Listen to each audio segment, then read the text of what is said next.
Hello everyone.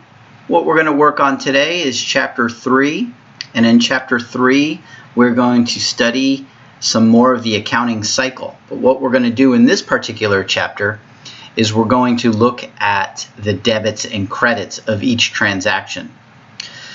So this first slide basically talks about the different steps in the accounting cycle. Step number 1 is we're going to record the transactions. And we actually took a look at that in the last chapter, where we actually took all of the business transactions and we recorded them. Basically what we did is we looked at each account and which one's increased and which one's decreased. And what we're going to work on is steps 2 through 8 in this particular chapter. Step number 2, what we're going to do is these business transactions, we're actually going to go through a process called posting. We're going to post these transactions, also called journal entries, into the ledger accounts. And each account that we talked about, as an example, cash, accounts receivable, inventory, supplies, etc., each of those accounts has a ledger. And what a ledger is, it's a running balance, and it shows all the detail of the increases and decreases in an account. So we're going to update each individual ledger, and at the end of the accounting period, we're going to be able to create what's known as a trial balance. And a trial balance is simply a listing of all the running balances in all of the ledger accounts. So after we have a trial balance, we go through an adjustment period. That's called the closing period. All right, and then after we adjust it, we have an adjusted trial balance. And then finally from there, we'll be able to prepare the financial statements. Basically, those financial statements that we talked about in the prior chapter. We have balance sheet, we have an income statement, we have a cash flow statement, and we also have a retained earnings statement. And then after the financial statements are prepared, we're actually going to close the books and prepare what's called a post-closing or after-closing trial balance. All right, accounting records, like I said, this is the pulse of the organization. It is so important to make sure that our accounting records are up to date. It establishes accountability for all of our assets, our liabilities, our equity, and our revenue and expense accounts. It shows that we have control of the organization. It is so very critically important that the accounting records are kept up to date in a timely fashion. All right, and then obviously it's going to be able to detail all of the transactions for us and where to find information. And then ultimately, if our accounting records are up to date, we're going to see that we're very efficient, and it's going to improve the performance of the organization in the long run. And then, of course, we want to be able to keep evidence to support all of our numbers in our financial records. Okay, once again, the ledger. What is the ledger? It is a record to keep track of all of the ins and the outs, the increases and the decreases in each account. All right, and then so we're going to take a look at the ledger in this particular chapter. Each account, each ledger has a title. So as an example, we might be talking about the cash ledger, or the accounts receivable ledger, or the inventory ledger. And each account has two sides, a left side and a right side. The left side is the debit side, the right side is the credit side. Now, I need to be very, very careful here when we talk about this. All right, so once again, you can see the left side is the debit side, the right side is the credit side, and the title is up top. Now, on this drawing here, on this particular slide, do you see that it looks like there's a natural T?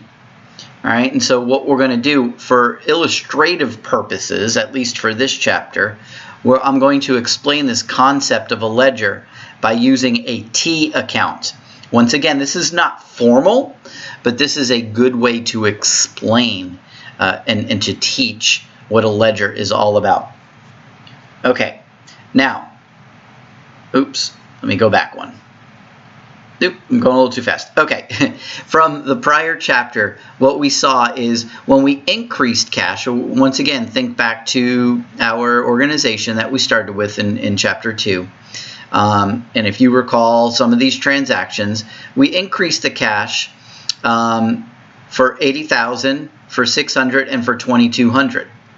And over on the right side of the ledger, these are the decreases in cash. Those are the payments.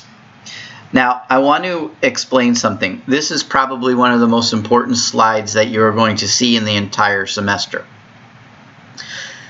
And let me start by saying this. Contrary to popular belief, credit does not always mean increase and debit does not always mean decrease. Unfortunately, you guys have been brainwashed into thinking credit always means increase and debit always means decrease.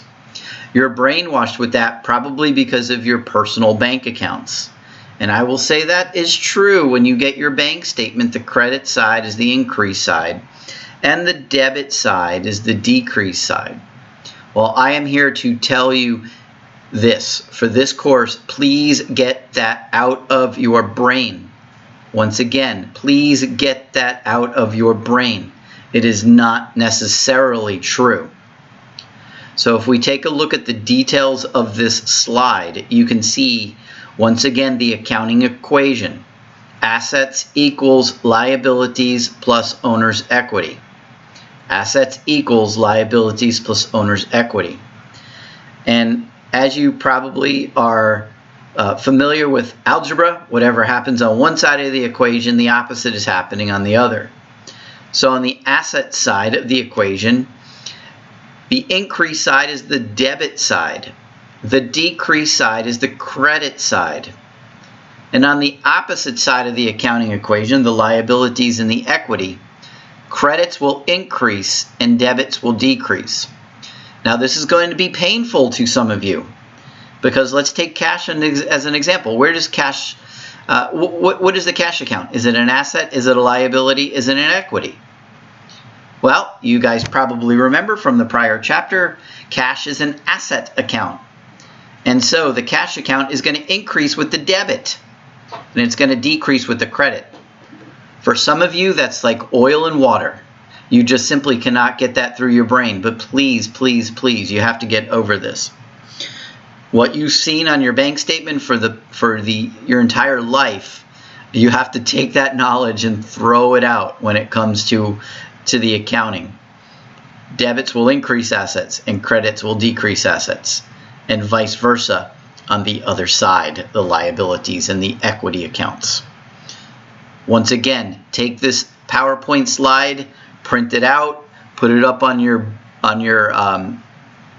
wall, put it on your mirror, put it in your car, whatever you have to do. This is one of those very important slides. Usually there's one or two very important slides in each chapter, and this is not only an important slide for this particular chapter, this is an important slide for this course. If you don't get this down pat, the rest of the course is going to look very foreign to you. This is so, so, so important. I think I made my point. Okay. Now, oh yeah, one more thing. Let me say, the side that increases the account, that is called the normal balance. So if I've asked you what is the normal balance for assets, you're going to say debits. If I'm going to say what is the normal balance for liabilities, you're going to say credits as examples. And the normal balance is typically the side that has the running balance. Okay, let's go back to the asset. Here we go, the cash account. So if you take a look at the debits on the left side, those are the increases. And the credits are on the right side, those were the decreases. And if we add up the debits and subtract out the debits, we are left with the running balance of $16,600 debit. That is the normal balance. That is the running balance. And that is the amount that ultimately will go on the trial balance. And I'm going to show that to you later on in this particular chapter.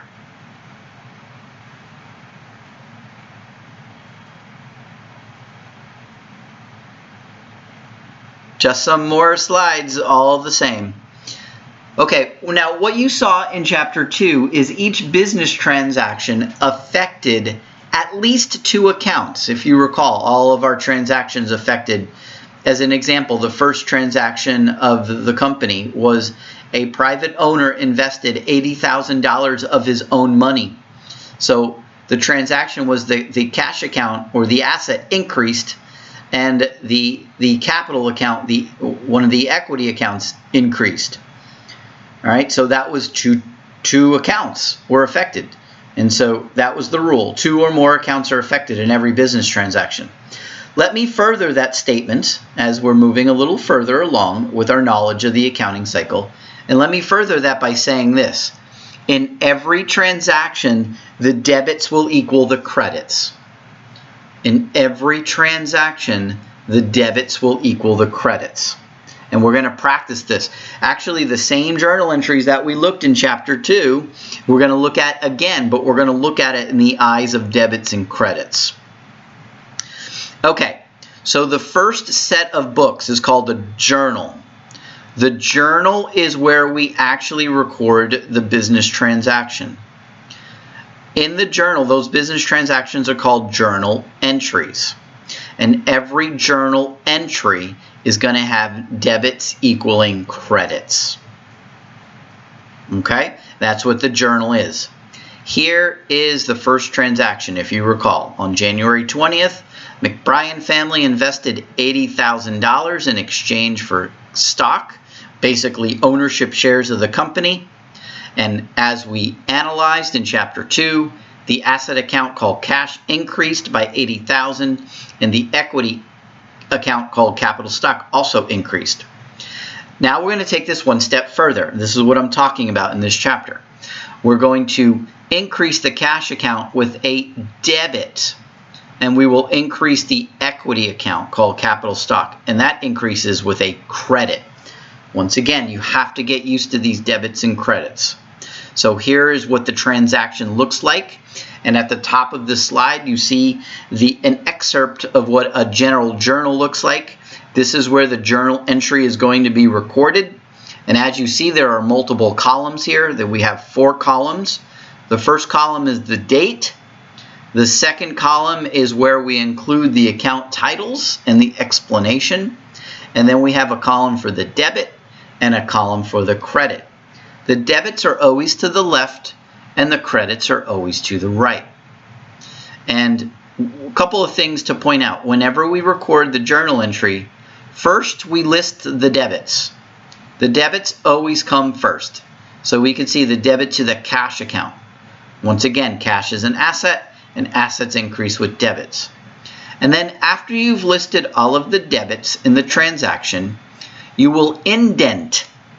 See this here? Remember this indentation? We're going to indent, and then we're going to list all of the credits. And so the account that's being credited is capital stock. Remember, this is an equity account, and equity accounts will increase with credits. So here we have one account, two accounts were increased. All right, they just happen to be, one of them was an asset and one of them was a liability. And then after the transaction where we list the debits and then we indent and list the credits, then we're going to put a small explanation of the journal entry. And here, owners invest cash in the business. So this is a journal entry that's recorded in the general journal. Okay? After we record all of the transactions, all of the journal entries in the journal, what we go through is called the posting process. We will then post those transactions. We will post the journal entries to the individual ledgers. So let me show you how that works. So on the top of this slide, we can see that we have the journal entry that we just looked at. We have the cash account was debited for $80,000. So you can see all these arrows here. We have a black arrow, a red arrow, and a green arrow to show you the posting process. Posting is a verb. We're going to post that activity into each individual ledger. So here's an example of posting the activity of this journal entry into the cash ledger. So once again, every single account has their own ledger. The ledger is the running balance of every account. So as you can see, we're going to bring over the date from the journal into the ledgers. The name of the account. This is the cash ledger. Remember, every account has their own ledger. And what happened to cash in the journal entry? It was increased or debited for $80,000. So we're going to show the debit for $80,000, and that is indeed the running balance. Remember, the amount, I should say, the side that makes the account go up, that's the running balance. So in this case, the running balance is a debit because debits make asset accounts, and cash is one of them. Increase. Here is the ledger for capital stock. Same process, except the capital stock is an equity account. Equity accounts, the credit is going to make them increase, so that is the running balance. Okay, so once again, in every transaction, this is kind of the step-by-step process. First, we analyze it, and that's what we did. The analysis you see up here in blue, that is what we did in chapters 1 and 2. Steps 3, the debit credit rules, the journal entry, and the ledger updates, that's what we're learning here in chapter 3. Okay, and let's just work through the other transactions so you see how this works. After the $80,000 in cash infusion into the company, the next day McBrien goes out and they buy a garage for $52,000. And so as we said in the prior chapter, the asset account called land is going to increase $52,000, and the asset account cash is going to decrease $52,000. So here is the journal entry. So we see, once again, we're going to list the debit first. So the land account is going to increase with a debit, and the cash account, which is an asset account, it's going to decrease, and that will decrease with a credit. So here is the ledger. You can see on the land account, the T account, we're going to show the $52,000 debit. The cash account, remember, we had an $80,000 sitting here from the prior journal entry debit, but now the cash account is being decreased with this credit over here. All right, if we had to stop right now and take a running balance of cash, what would it be? It would be a $28,000 debit balance. Remember, whatever side makes the account go up, that's the running balance. So the normal balance would be a debit there in the cash account. Okay, next transaction. If you recall, we bought a building for $36,000. And what happened is the $36,000 building was paid in two ways. We put down a $6,000 cash down payment, and we signed a $30,000 note payable to the owner, or the previous owner, I should say, of the building. And so the journal entry is right here, and I'm circling it with my cursor. Hopefully you see this here. The building account, which is an asset, that's going to increase $36,000. We wrote a check, so we're going to decrease the cash account. Cash is an asset that will decrease with a credit. And then we signed a $30,000 note. That would be a liability, and liabilities are credits. And liabilities will increase with credits, and that's what we have here, this $30,000. Here's your journal entry, and as you see in every journal entry, the debit, $36,000, equals the amount of the credits. And we have $36,000 of credits. And right underneath it, we're going to show the posting of that journal entry into the individual ledgers. The building account is going to increase with a debit over here. It's an asset. The cash account, we decreased it by $6,000, and that's over here on the credit side. And the note payable was credited for $30,000. And remember, credits for liabilities, that's an increase.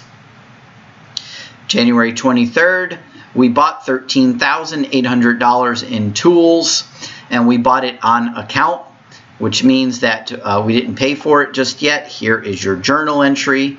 You can see here, we're increasing the tools and equipment account with a debit, and we're going to also increase the accounts payable account. That's a liability that will increase with a credit.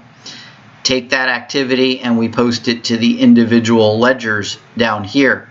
Tools and equipment, you see the debit, that's the increase, and the accounts payable that was credited, and the credit will make that increase as well. Next transaction, we bought more tools than we needed, and if you recall, we sold $1,800 of tools to somebody else at the same price that we bought it at, so we didn't have a gain or a loss on the transaction. Simple $1,800 of tools that we bought, we're selling it off to somebody else. Well, that person did not pay us just yet, so the transaction, as you see here in the general journal, we're going to increase this asset called accounts receivable. Somebody owes us that money, and that is indeed an asset, and the asset would be increased with a debit. And now we have this other asset which is going to be decreased, tools and equipment. That'll be decreased with a credit. All right, and then we see the posting to the individual ledgers, the debit of accounts receivable. Here is your ledger, and the credit to tools and equipment. We see that credited here. Now remember, it had a debit of $13,800. Now we're crediting it for $1,800. If I asked you to stop right now and asked you what your balance was in the tools and equipment account, you would say, hopefully, a $12,000 debit balance. And that is indeed how many tools and equipment we have on hand.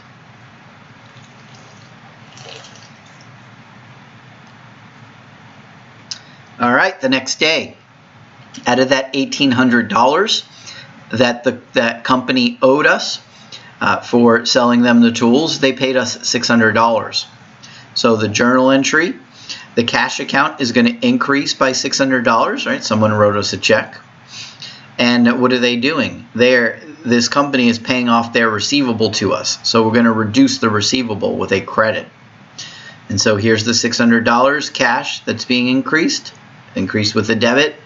And the receivable ledger, remember it had an $1,800 debit balance, and what are we doing? I'm posting the $600 credit. So the running balance in the receivable account right now is $1,200 debit. January 27th, $6,800 we made a payment on our accounts payable. If you recall, when we bought the tools for $13,800, well, $6,800 of it is being paid, so I'm reducing my liability. Liabilities will be reduced with a debit, and the cash, we're writing a check, so the cash account is being decreased. Cash is an asset, and assets are decreased with a credit. So we're going to post this debit to the accounts payable, all right? And we can see that the running balance now is $7,000 credit. That's how much we owe at this moment in time. And the cash account is being credited, is being reduced. So we'll put it over here on the credit side of the ledger. All right? Now, once again, the ledgers show the ins and the outs of the account. So here's an example of the cash T account, or the cash ledger. After the first two transactions, as I was trying to explain to you before, you can see that the running balance is $28,000. All right? Okay. Now, remember in the first couple of chapters, we talked about an income statement. An income statement is simply the revenues minus the expenses. All right. Now, the revenues and the expenses are really subcategories of this account called retained earnings. All right. That is an equity account. So, if you recall, revenues are basically what the company earns from selling its services or goods. Revenue accounts will increase equity. And what makes equity increase? Credits do. So revenues have a credit balance. Expenses reduce retained earnings. So expenses reduce equity. So what reduces equity? That would be a debit. So we can say expenses have debit balances. And dividends. Remember, dividends is the distribution. The dividends, distribution to owners, that reduces equity. And so they would have a debit balance as well. Remember those red accounts, RED, revenues, expenses, and dividends. And they all get summarized in the retained earnings account. So, and that's what we talked about here, the retained earnings account. You can see equity is broken up into the two categories, capital stock and retained earnings.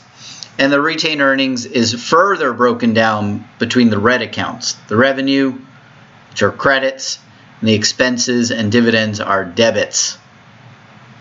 Okay, here is our income statement for the year. All right, so we started it on January 20th, and you can see that for the entire year, January 20th all the way through to December 31st, this is what our income statement looks like. We have two revenues totaling $175,000 up here, and then we have a listing of all of our expenses, and the expenses total $108,430. Subtract it from total revenue of $175,000. You get a subtotal called income before income taxes of $66,570 minus one last expense, income tax expense, and that gives us net income of $39,942. Okay. Now, some terminology, a little vocabulary for you. The accounting period is the period of time covered by an income statement. Now, typically, the accounting period is a year. Okay? The fiscal year, this is something you can see at the bottom of the screen. The fiscal year is the 12-month accounting period. Now, sometimes the fiscal year is the same as the calendar year. So a company can have a year January 1st through December 31st. But that is not always true. A fiscal year could be, as an example, let's take FAU, Florida Atlantic University, as an example. That has a fiscal year of July 1 through June 30. Because it's part of the state. State of Florida has a fiscal year July 1 through June 30. All right, so be very, very careful. Now, the time period principle is when net income is measured for shorter accounting periods. So as an example, even though the accounting period might be a whole year, the company may, if they're large enough, and they may want to analyze their financial statements on a monthly basis. So maybe they do monthly income statements, but still at the end of the year, they're going to create a full 1 year's worth of income statement and other financial statements as well. So be mindful of that. All right, now let's talk about the red accounts. Remember, the revenue, expenses, and dividends. These are the accounts that get basically summarized in the retained earnings account. Retained earnings ultimately is an equity, so it'll be increased with credits. And out of the red accounts, the revenue is the one that increases it. So the revenue is going to have a credit balance.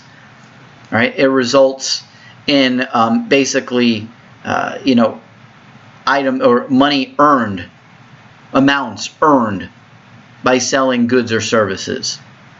Okay?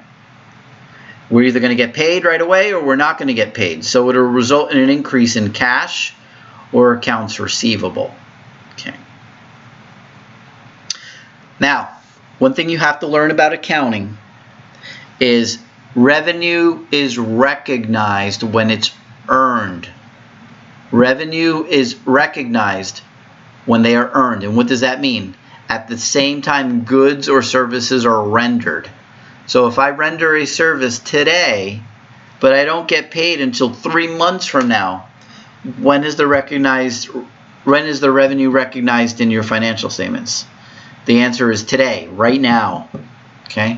We're going to record a receivable, of course, on the other side because we didn't collect money. But that is something that needs to be remembered. Expenses. All right, now we're in the E in the RED accounts. Expenses are the costs of the goods and services used in the process of earning revenue. All right, you can see some examples here: salaries, advertising, rent, utilities, a concept called depreciation, which we'll talk about in a little bit. All right, expenses decrease equity. Therefore, expenses will have a debit balance. Expenses usually result in either a decrease in cash or an increase to an account payable account if we don't pay for it at the same time that it's incurred. All right. Revenues and expenses are going to be matched. This is called the matching principle. We're going to offset the expenses against revenue in the same period and when they are earned and when they're incurred.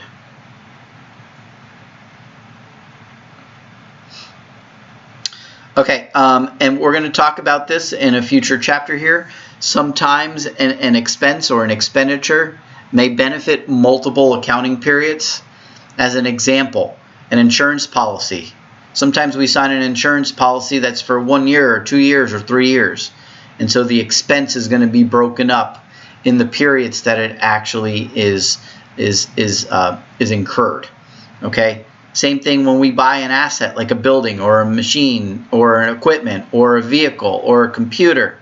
These have a useful life to a business for multiple years. Could be 3 years, 5 years, 7 years, 10 years, 30 years. And so we're going to allocate the expense over the time period that it's helping us produce revenue. That is the concept of depreciation. So I am going to show you that as well. I just wanted to take a few moments here and point out that expenditures sometimes do indeed benefit more than one accounting period. What I am teaching you here is called the accrual basis of accounting. And this is what is different from cash basis of accounting. If what I'm teaching you here and what the rules are, if they were all cash basis of accounting, there would be no need for large accounting classes. There would be no need for accounting as a major at a university.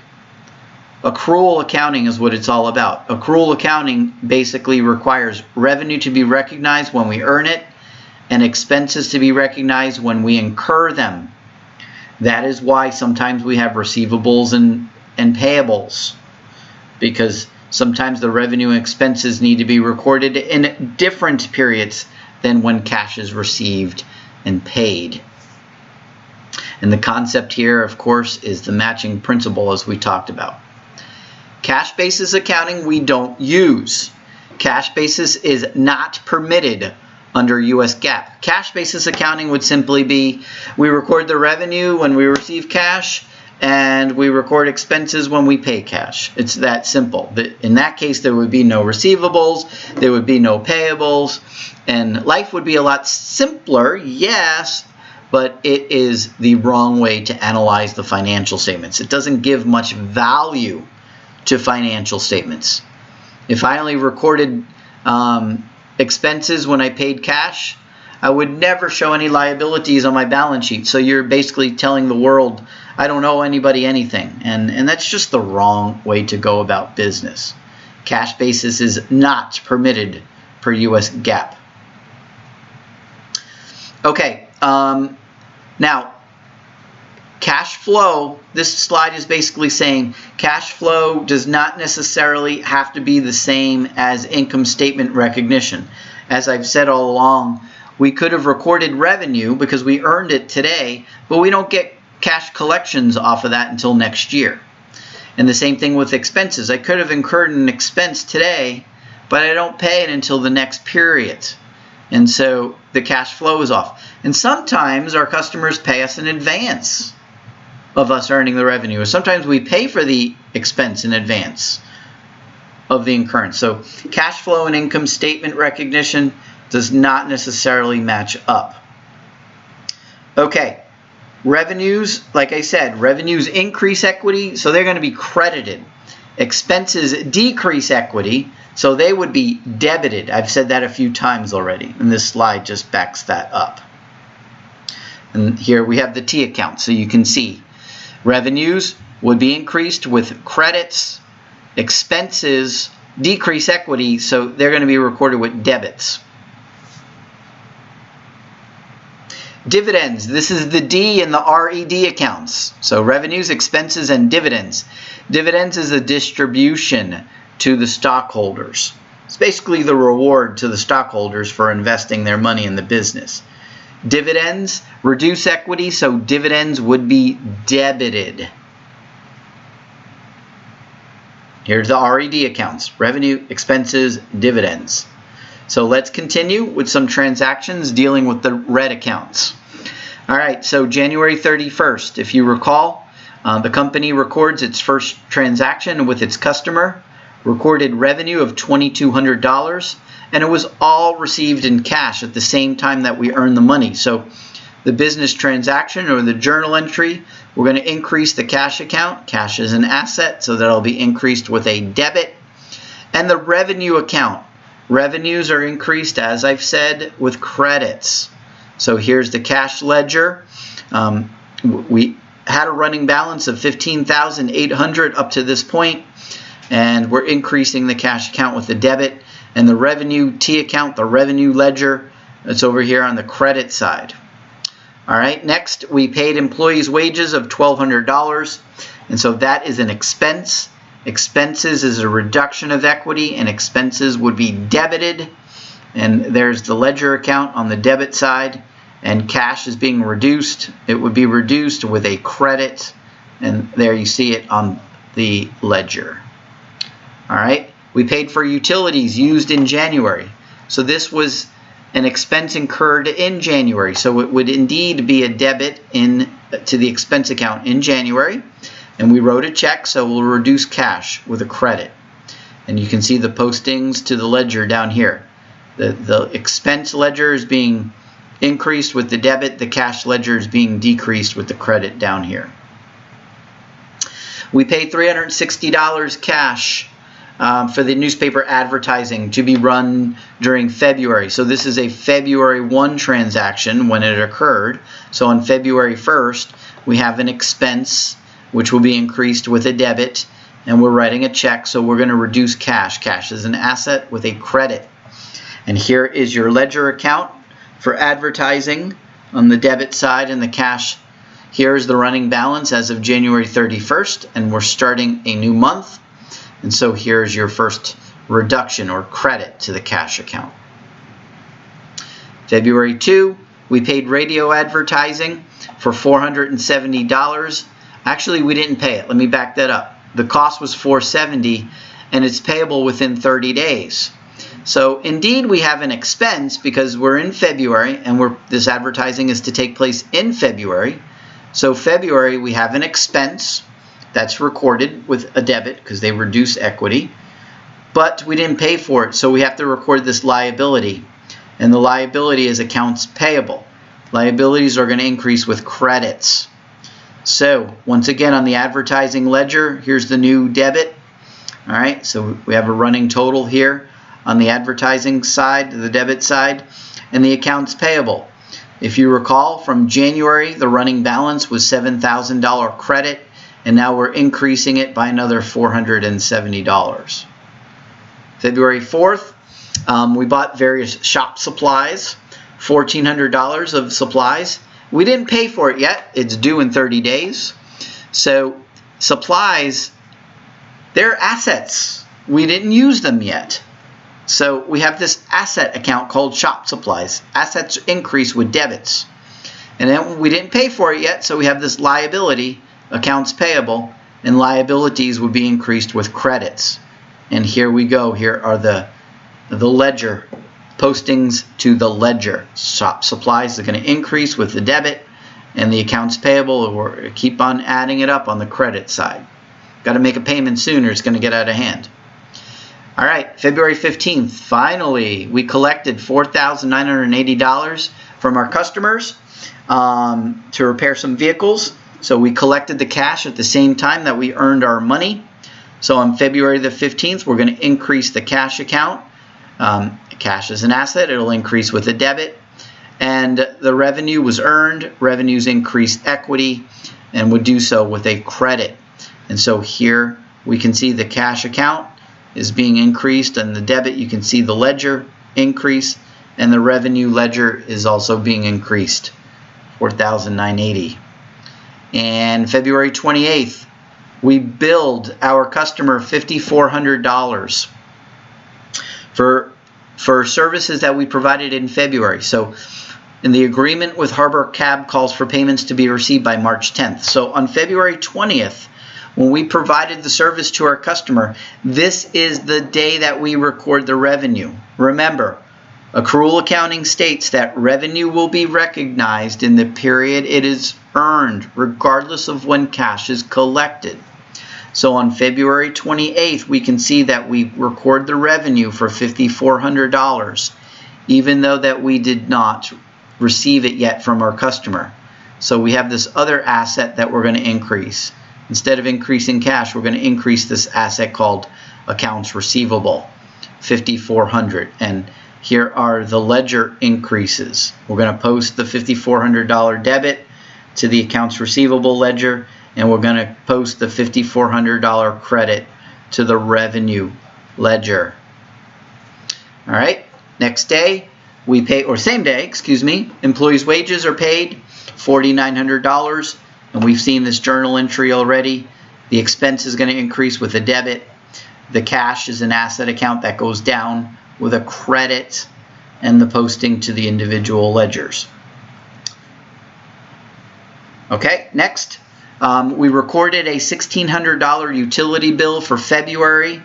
The entire amount is due on March 15th, so it is a utility bill for February. So in February, we've incurred the expense. We will indeed record the expense in February, $1,600, and expenses reduce equity, and so expenses are recorded with debits. We didn't pay for it just yet, so we're going to enter into this liability, the accounts payable. Accounts payable increase liabilities with a credit, and the posting to the individual ledgers. Next, Overnight declares and pays a dividend of 40 cents per share to the owners of its 8,000 shares. 40 cents times 8,000 equals $3,200. So the dividend is going to be recorded in February. The dividends, this is the D in the RED accounts. Dividends reduce equity, so they are going to be recorded with a debit, and we're writing checks, so we're going to reduce cash. Cash is an asset. Assets are reduced with credits. And as you can see, there is the update of the ledger accounts.